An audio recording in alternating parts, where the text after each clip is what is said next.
Hi Math 65. This is the video for lesson 93, which is located on page 486 in your textbook. Your practice problems are located on page 487.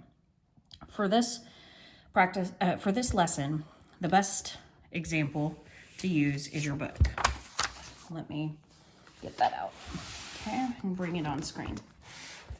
So in your book on page 486, it gives us a bar graph. It's called a comparative bar graph because, as you see, it has two lines for each data point. Okay, and let's look at this graph and understand it. All right, the green line over here talks about the month of January.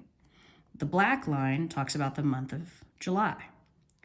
When we go over here, we learned that this graph is about looking at the title of the graph. It's the average daily high temperature. Here along the bottom, we have locations. Okay, so here's Rome, Italy. Here's Caracas, Venezuela. Sydney, Australia. Paris, France. And Tokyo, Japan. And along the top line, or along the line here, we have the temperatures in degrees Fahrenheit. So 20, 40, 60, and 80 degrees Fahrenheit.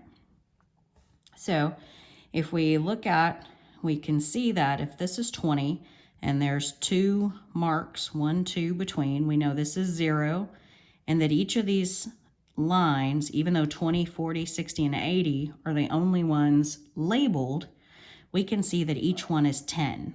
Because if we look and we count 0, 10, 20, 30, 40, 50, 60, 70, 80, 90, 100. Okay? So the vertical side is temperature. The horizontal side is location. The green is January. The black is July. Okay? So we can look at the questions then and see what the answers are. In which city was the average July high temperature highest? So we're looking for July, so we're only looking at the black bars in this instance, okay? So we need to find the very highest of the black bars. So I look at Tokyo, that's pretty high, and I look at Rome, that's pretty high, and I bring it up and compare. Let me get my sheet of paper. That might help us see. Let's see how high, which one goes higher? Let's see. So that one taps out right there, but that one's still going, okay? So this is my highest black bar. So I'm going to look and see what the answer is. And which city was the average July high temperature highest?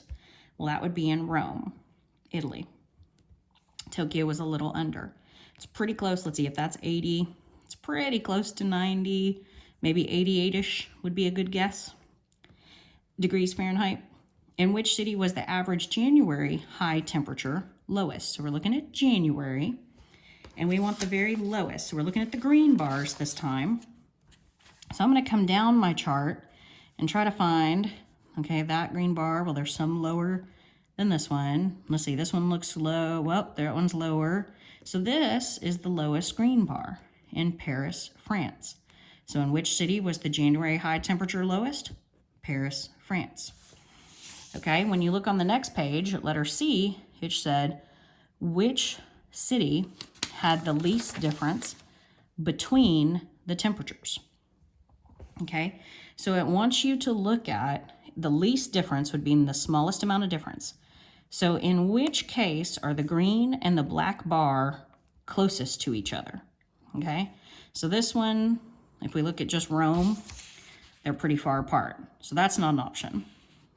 We can look at Caracas. Oh, well, if we look at Caracas, we've got 70 degrees and maybe 78 degrees. So that's pretty close, very close. So that's an option.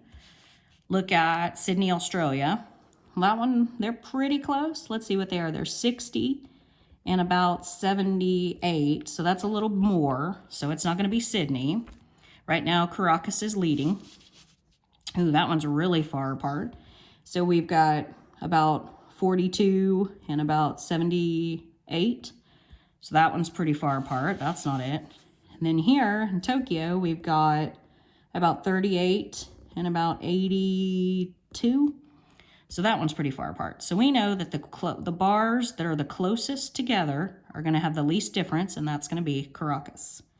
For which city is the average January high temperature greater than the average July high temperature?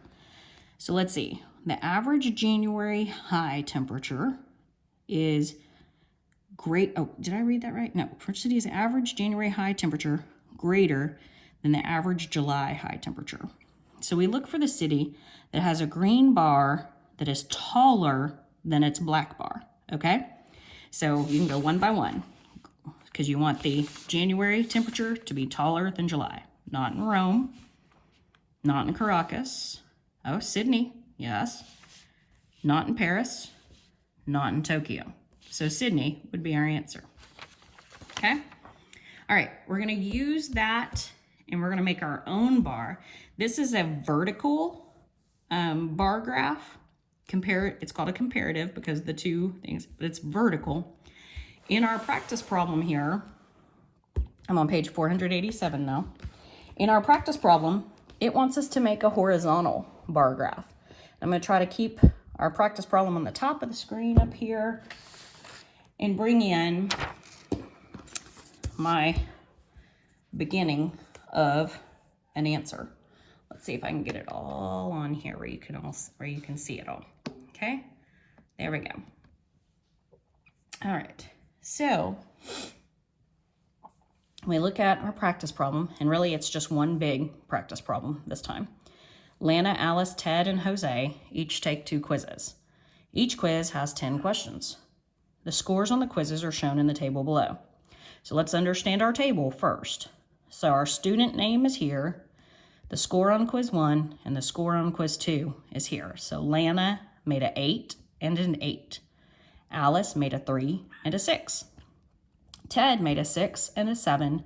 And Jose made a 7 and a 10. So we are supposed to make a comparative horizontal bar graph. So remember, horizontal is like the sunset on the horizon, sideways like this, to show the scores. There would be 2 bars for each student. That's why it's called horizontal. That's why it's called comparative, because it's comparing the 2 scores side by side. Okay, so I went ahead and I drew what my comparative bar graph framework is going to look like. Okay, so when I went ahead and I wrote my student names down the side, I wrote test scores across the bottom. I made a block for quiz 1 and a block for quiz 2, and that's called a legend. It tells you what colors. Remember in our first example, one was green and one was black. So mine are gonna be, quiz 1's gonna be red for me, and quiz 2 is gonna be this kind of greenish bluish color that my pen is, okay? So then we're gonna go to our chart in the book, and we're going to start to fill out what a bar graph, a horizontal. So our bars are going to go horizontal, whereas our other example, the bars were vertical. This one's going horizontal because we're asked to make a horizontal bar graph, okay? So Lana, on her first quiz, she scored an 8. So I left 2 lines, 1 for each quiz. So let's see, quiz 1 for me is red.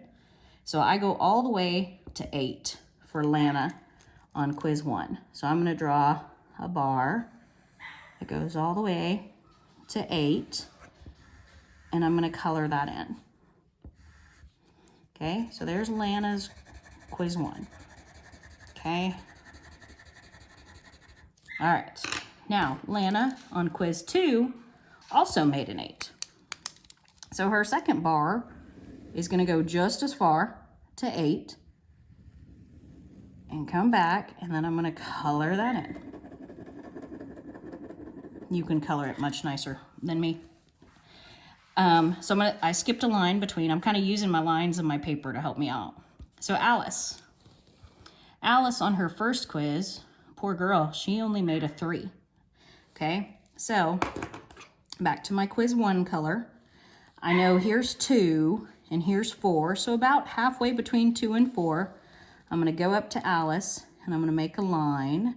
That's the top of my bar. And I'm going to color her in on quiz 1 to about the 3. Okay. Then Alice on her second quiz made a 6. So So I'm going to my quiz 2 color, and I gotta find 6, so I know 6 goes all the way to here.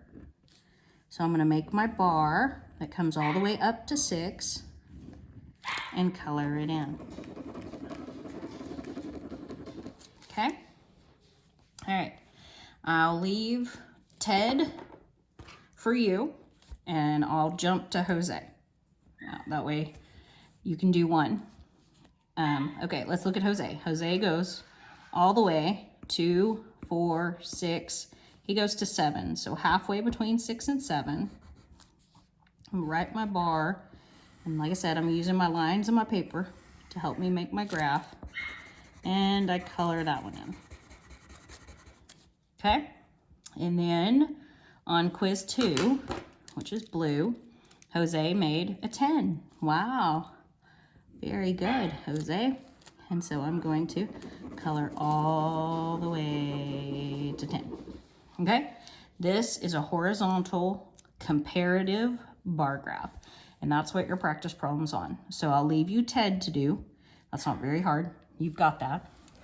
Also, as a bonus, since this assignment came to you over spring break, I didn't put this on the assignment sheet, but it's special for those of you who have watched the video. I want you to get a benefit other than just getting an answer out of it. For lesson 93, which is your homework from these 3 lessons, do only even numbers as homework. That's your spring break bonus gift for watching the video. So for lesson 93, do only even numbers. So that's not written on your assignment sheet, but that is the assignment. Since you watched the video, you only have to do even. And if people don't watch the video, I guess they'll do it all. But I thought I'd give you guys who spent your time to do the video a bonus. I hope you're having a great week. Bye, guys.